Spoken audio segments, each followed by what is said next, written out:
Halo, assalamualaikum warahmatullahi wabarakatuh. Bertemu lagi bersama saya Haris Setiadi di channel Heng Tekno. Oke, pada video kali ini adalah video perkenalan diri. Kenapa harus perkenalan diri? Karena pada semester sekarang saya mendapatkan mata kuliah yang diampu, yaitu pemrograman mobile Android, lalu web design, lalu konsep pemrograman, dan rata-rata mahasiswa yang mengambil mata kuliah tersebut adalah mahasiswa yang baru kenal atau saya yang baru masuk di kelas mahasiswa tersebut. Oke, pada kali ini di sini saya akan memperkenalkan diri terlebih dahulu. Karena tak kenal maka tak sayang. Oke, nama saya Haris Setiadi. Biasa dipanggil Heng. Bisa teman-teman saya memanggil saya Heng, HM4NK. Saya tinggal di Jati dan kadang-kadang saya juga di kampung juga, tempat orang tua, atau bisa juga dibilang tempat studio saya atau lapor saya sendiri. Lalu status sudah nikah dan mempunyai satu orang anak. Alamat Facebook saya bisa dilihat di atas. Ada email, blog, Instagram, Twitter, dan YouTube. Dan untuk kepada mahasiswa, jangan lupa like and subscribe, like fanspage saya juga, follow Instagram saya, lalu dengan Twitter. Lalu untuk selanjutnya ada beberapa hal yang ingin saya sampaikan. Yang pertama adalah selamat datang kepada mahasiswi pada kelas pemrograman Android dan mobile dan web design dan konsep pemrograman. Lalu untuk aturan main kita hari ini aturan main kita 16 pertemuan ke depan, yaitu kemungkinan besar kita akan melakukan perkuliahan secara online. Karena kita harus online?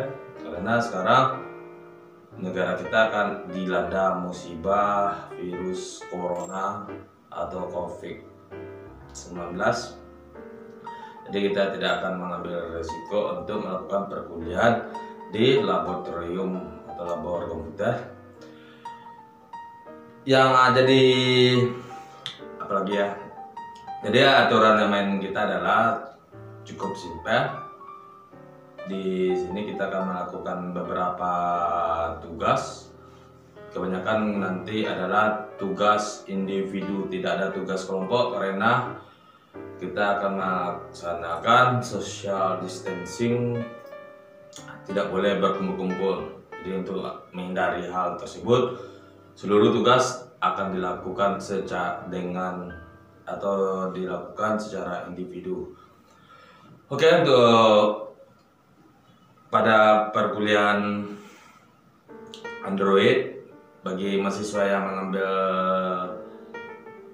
perkuliahan dengan saya yaitu Android, yaitu di sini saya akan mensurvei atau ingin bertanya, apakah perangkat yang saudara gunakan tersebut memiliki RAM 16 atau minimal 4 GB lah. Kenapa 4 GB? Karena requirement dari program yang akan kita gunakan yaitu Android Studio itu adalah 4 GB minimal. Seandainya nanti banyak perangkat dari mahasiswa tersebut tidak memadai atau memiliki spek yang mungkin di bawah minim, mungkin satu yang memiliki notebook 1 GB atau 2 GB, seandainya lebih banyak, nanti kita akan mengatur materi yang tersebut. Karena pada mahasiswa yang sebelumnya itu memiliki laptop yang tidak memadai. Nah, di sini nanti pada pertemuan kedua di kelas pemrograman Android. Saya akan melihat dari hasil survei. Nanti bisa setiap mahasiswa silakan komentar di video ini apakah spek komputernya memadai atau tidak. Jika lebih banyak yang memadai, kita akan masuk materinya, itu adalah Android Studio atau Android native. Tapi seandainya tidak, nanti kita akan mempelajari Android yang bertipe hybrid. Sebenarnya Android ada dua jenis, yaitu native dan hybrid. Dan jenis pemrogramannya ada yang codingan dan block program. Jadi nanti kalau seandainya hasil surveinya lebih banyak, perangkatnya minim, ya udah kita pakai yang hybrid aja nanti. Untuk materi nanti pada pertemuan kedua nanti. Dan pada video ini di bawah sudah ada pada kolom komentar yang saya sudah pin, ada 3 buah absensi. Absensi ini silahkan baca komentar bagaimana kapan terakhir absensi tersebut. Untuk absensi paling gampang adalah ada buka linknya, nanti ada isi nama, lalu nomor BP, lalu spek komputernya gimana, lalu kritik dan sarannya sekaligus. Oke, kita lanjut. Itu khusus untuk mahasiswa yang mengambil mata kuliah Android. Ya, untuk Android kita tidak terlalu banyak spek, ya cuma spek perangkat saja. Untuk tool tambahan di Android Studio, saya harapkan saudara sudah memiliki akun GitHub atau apalah nanti, karena itu nanti akan berfungsi untuk mengupload tugas. Tapi nanti saya jelaskan atau saya ajarkan bagaimana cara bikin akun GitHub tersebut. Untuk Android Studio, untuk sementara waktu itu saja aturan main kita. Lalu untuk web design, di web design sendiri yang perlu saudara install atau Anda persiapkan di perangkatnya atau di laptopnya adalah, pertama, web browser. Web browser itu bisa Google Chrome, Mozilla atau Opera atau Safari bagi pengguna Mac. Tapi jangan kita gunakan Internet Explorer, karena Internet Explorer nanti ada beberapa CSS atau plus elemen CSS yang tidak aktif di Internet Explorer. Pertama, browser. Yang kedua adalah aplikasi yang bernama untuk IDE, itu biasa untuk editor, text editor kita. Nanti kita akan menggunakan Visual Code. Visual Code nanti untuk pertemuan kedua saya akan memberikan bagaimana cara menginstal, lalu plugin apa saja yang harus kita install di Visual Code tersebut. Lalu untuk Visual Code mungkin bisa ditambahkan Notepad++. Untuk Notepad++ itu opsional, tapi nanti akan berfungsi.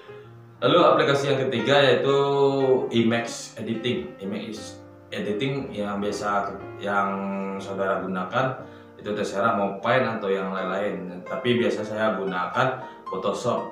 Terserah mau Photoshop CS2, CS3, CS4 atau CS yang lain. Yang penting bisa mengedit foto. Tapi di perkuliahan web design kita tidak akan membahas lebih dalam tentang cara mengedit foto. Cuman nanti palingan bagaimana cara menghapus background, logo supaya tampilan di desainan web kita itu akan lebih bagus lagi. Oke, lagi yang keempat, mungkin tool tambahan mungkin bisa Bootstrap di Studio, Dreamweaver atau yang lain. Cuma itu opsional, mau ada pun nggak masalah, tidak dipakai pun tidak masalah. Tergantung nanti materinya bagaimana. Dan di web design, tugas akhir kita nanti kita undi, kita mau pakai mau bikin point of sale, syakat, lalu e-commerce atau company profile. Nanti itu akan saya bahas nanti mungkin setelah UTS. Lalu yang selanjutnya yang perlu download nanti mungkin di pertemuan kedua akan saya jelaskan lebih detail tentang tool-tool yang akan kita gunakan. Mungkin salah satunya kayak Bootstrap, JavaScript, Ajax, JSON dan lain-lain. Oke, dan selanjutnya yaitu pada mata kuliah konsep pemrograman. Di konsep pemrograman kita tidak akan menggunakan tool apapun, palingan Notepad, file Notepad saja yang kita gunakan. Untuk saat ini kita tidak menggunakan tool tambahan pada mata kuliah konsep pemrograman. Di konsep pemrograman sendiri itu sebenarnya adalah secara teori bukan praktek. Tetapi nanti ada beberapa kasus yang kita harus masuk ke sisi prakteknya, tapi nggak terlalu banyak, cuma paling 1-2 atau kasus saja yang kita bahas. Untuk konsep pemrograman tidak ada tool tambahan, yang penting ada laptop saja. Lalu aturan main dengan saya adalah absensi itu kemungkinan 5% atau 10%. Sisanya adalah tugas. Di tugas saya tidak ada UTS atau UAS. Saya tidak ada UAS atau UTS. Yang penting project setiap pertemuan itu selalu ada kemungkinan itu selalu ada tugas. Bisa jadi tugas merangkum atau tugas bikin program atau tugas memperbaiki program, terserah nanti bagaimana tugas yang akan saya berikan. Lalu butuh pertanyaan, bagaimana bagi waktu pengiriman? Biasanya untuk video untuk tugas itu waktu pengiriman tergantung dari kerumitan tugas. Kalau tugasnya menurut saya itu tidak terlalu susah, biasanya saya akan memberikan waktu tenggang yaitu 1 minggu setelah video terbit atau tayang, atau sesuai dengan di deskripsi atau aturan selanjutnya. Biasanya 1 minggu. Ada juga tugas yang dikerjakan selama 1 bulanan atau bisa jadi 2 bulan atau sampai ke pertemuan terakhir. Biasa itu tugas project di akhir semester. Di project akhir semester itu akan sama dengan UAS. Karena saya tidak mengadakan UTS, UAS karena saya lebih fokus ke project akhir kita, karena kita lebih cenderung praktek atau menyelesaikan masalah. Lalu untuk bagaimana dengan absensi? Setiap pertemuan akan ada video. Insya Allah itu nanti akan saya upload setiap hari Minggu. Waktunya sampai hari Minggu lagi. Jadi 1 video, 1 perkuliahan itu waktunya cuma 1 minggu. Dan absensi itu bisa Anda kerjakan di 1 minggu tersebut. Jadi nggak harus, contohnya perkuliahan hari Senin Anda harus ambil absen dari hari Senin. Nggak, saya di aturan dengan saya itu longgar. Anda boleh mengambil absen kapan pun bisa selama tenggang waktu itu yang sudah saya berikan, mungkin waktunya 1 minggu. Kenapa hal tersebut saya berikan? Karena saya merasakan beberapa orang mahasiswa itu akan mengalami kesulitan dalam koneksi internet, atau di daerahnya tidak ada internet atau memiliki sinyal yang cukup jelek atau lelet lah. Jadi kalau saya bikin aturan jam 10, contohnya ini contoh saja, hari Senin jam 10 sampai jam 12 mahasiswa harus mengambil absen. Kemungkinan besar mahasiswa tidak akan bisa hadir keseluruhannya karena mungkin ada faktor tambahan yang lain. Jadi untuk menghindari tersebut, saya kasih waktu toleransi pengambilan absen secara online dalam waktu 1 minggu. Lewat dari waktu tenggang itu akan ditutup. Dan waktu tenggang yang perlu saudara perhatikan adalah waktu yang kita gunakan adalah waktu server, bukan waktu jam yang Anda gunakan.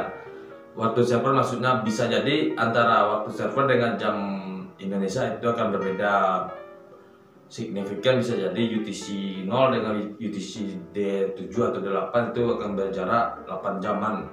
Jadi hati-hati, jangan pernah submit tugas atau pengambil absen di waktu-waktu mepet. Contohnya absen akan tutup atau pengiriman tugas akan tutup di hari Minggu jam 12 malam. Ternyata jam 11 malam sudah ditutup. Itu kemungkinan waktu servernya berbeda. Waktu server yang saya gunakan kemungkinan besar adalah waktu server dari Google dan beberapa server yang akan saya manfaatkan. Jadi nanti tergantung dari setiap perintah dari materi akan saya berikan. Itu untuk absensi. Untuk penilaian ada A, B, C, D dan seperti biasa. Kemungkinan besar nilai itu ada 2, A atau E atau B. Bisa jadi nilai ada C atau apa. Bagaimana dengan perbaikan nilai? Nah, perbaikan nilai biasanya untuk perbaikan nilai saya menyediakan fasilitas perbaikan nilai dengan syarat Anda harus memenuhi beberapa syarat dan ketentuan yang berlaku. Lalu pakaian, mungkin ada pertanyaan ke pakaian. Untuk pakaian adalah pakaian bebas, tidak wajib pakai alma mater karena kita tidak akan menggunakan Zoom meeting atau virtual Zoom seperti Zoom kayak. Kenapa saya seperti itu? Karena saya menghindari atau merasakan ada mahasiswa yang tidak bisa on time dia hadir karena faktor X atau faktor internet atau lampu atau yang lain-lain. Makanya kita lebih banyak fokus di bermain di video, atau mungkin bisa jadi materi ada dalam video, dalam teks atau yang lain-lain. Untuk pakaian tadi bebas, pakaian bebas, sopan. Mau ada pakaian atau tidak itu terserah karena Anda yang menonton video. Dan untuk saya ada yang lupa untuk absensi. Ingat, di absensi nanti ada beberapa absensi yang saya ambil dari YouTube atau dari setiap video tersebut. Usahakan Anda gunakan akun Anda. Jadi satu akun adalah satu orang mahasiswa. Anda tidak boleh memakai akun yang orang lain atau melakukan titip absen. Ada kemungkinan ambil absen adalah mengambil kesimpulan dari video tersebut atau mengambil ringkasan. Terserah nanti bagaimana prosedur atau aturan dari setiap materi akan saya berikan. Jadi usahakan Anda gunakan akun satu orang satu mahasiswa, jangan Anda gunakan satu akun untuk rame-rame. Lalu untuk selanjutnya sepertinya sudah tidak terlalu banyak perkenalan. Ya itu mungkin. Oke, untuk yang terakhir jangan lupa like and subscribe pada channel saya. Dan jika ada pertanyaan silakan komentar di komentar jika ada yang mau ditanyakan. Dan bagi mahasiswa yang ingin bertanya seputar tentang IT boleh bebas. Saya juga menerima beberapa pertanyaan yang di luar dari materi pelajaran. Dan untuk setiap video itu bersifat non-public. Jadi hanya beberapa mahasiswa yang bisa mengakses video tersebut. Saya bikin video tidak untuk publik. Oke, di akhir kata sebelumnya saya ucapkan terima kasih. Assalamualaikum warahmatullahi wabarakatuh. Jangan lupa like and subscribe.